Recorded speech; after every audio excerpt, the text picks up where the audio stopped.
মে মে সাধারণত সম্ভাবনা বা অনুমতি বোঝাতে ব্যবহার করা হয়। পসিবিলিটি বা সম্ভাবনা, কিছু ঘটতে পারে তবে সেটা নিশ্চিত নয়। ফর এক্সাম্পল, আজ বৃষ্টি হতে পারে। ইট মে রেন টুডে।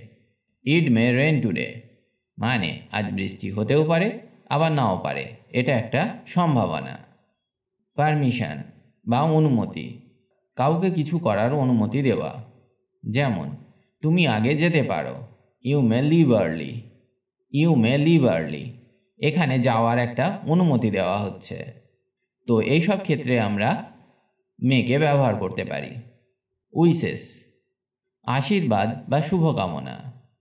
শুভকামনা প্রকাশ করতে আমরা মেকে ব্যবহার করতে পারি। যেমন, তুমি সফল হও। May you succeed. May you succeed. আরও কয়েকটা উদাহরণ দেখা যাক। সে আমাদের সাথে যোগ দিতে পারে। হি মে join us.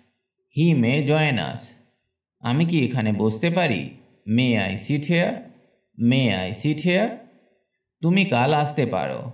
You may visit tomorrow. You may visit tomorrow. আশা করি আমি মেয়ের ব্যবহার আপনাকে বোঝাতে পেরেছি। এবার আমরা শিখব মাইটের ব্যবহার। মাইটকে কম সম্ভাবনা বোঝাতে ব্যবহার করা হয় এবং এটি মেয়ের চেয়ে কম সম্ভাবনা প্রকাশ করে।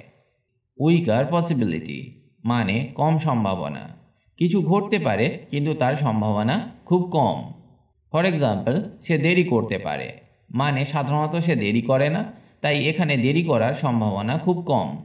এটা বোঝাতে মাইটকে ব্যবহার করতে হবে। যেমন, he might be late. He might be late. Polite suggestions, শিষ্টাচারপূর্ণ পরামর্শ। শিষ্টাচারপূর্ণভাবে কোনো পরামর্শ দিতে মাইটকে ব্যবহার করা হয়। যেমন, তুমি আবার চেষ্টা করতে পারো। এখানে ভদ্রভাবে কিছু করতে বলা হচ্ছে। You might try again. You might try again. Speculation, হতাশা বা চিন্তা প্রকাশ।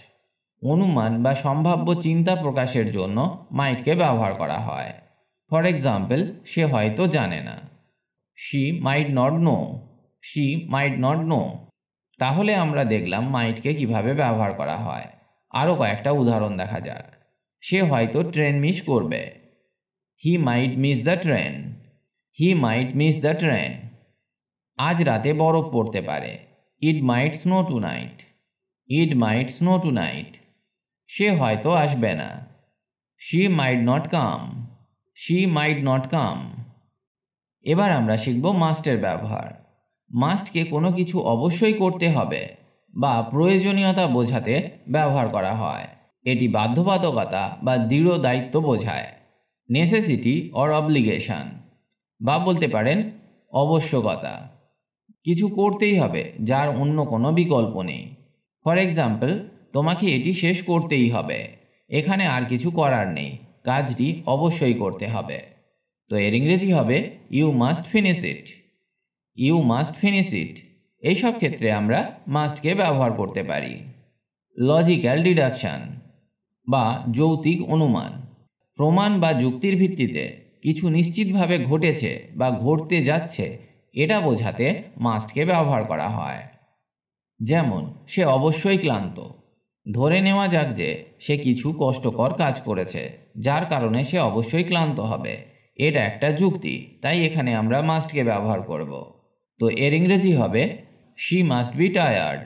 She must be tired. সে অবশ্যই ক্লান্ত। পরের নিয়মটা দেখা যাক। রুলস অর লজ, নিয়ম কানুন। আইন বা নিয়ম অনুযায়ী যখন কিছু করা বাধ্যতামূলক। ফর এক্সাম্পল, তোমাকে হেলমেট পরতেই হবে, এটা একটা আইন, তাই এই কাজটি করা বাধ্যতামূলক। তো এর ইংরেজি হবে you must wear a helmet. You must wear a helmet. তোমাকে হেলমেট পরতেই হবে। আরও কয়েকটা উদাহরণ দেখা যাক। আমাদের এখন তাড়াতাড়ি করতে হবে।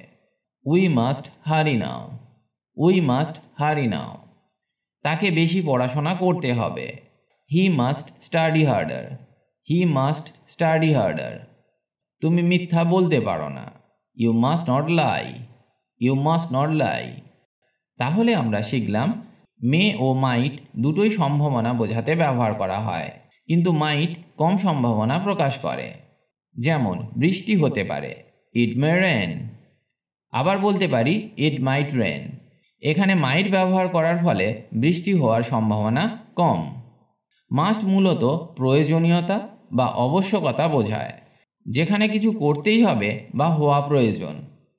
ফর এক্সাম্পল, তোমাকে অংশগ্রহণ করতেই হবে, you must attend. You must attend, এখানে একটা আবশ্যকতা আছে। সামারি।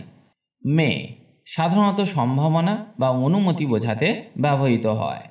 মাইট কম সম্ভাবনা বা অনুমান প্রকাশ করে। মাস্ট বাধ্যতামূলক বা কিছু করতেই হবে এটা বোঝাতে ব্যবহার করা হয়।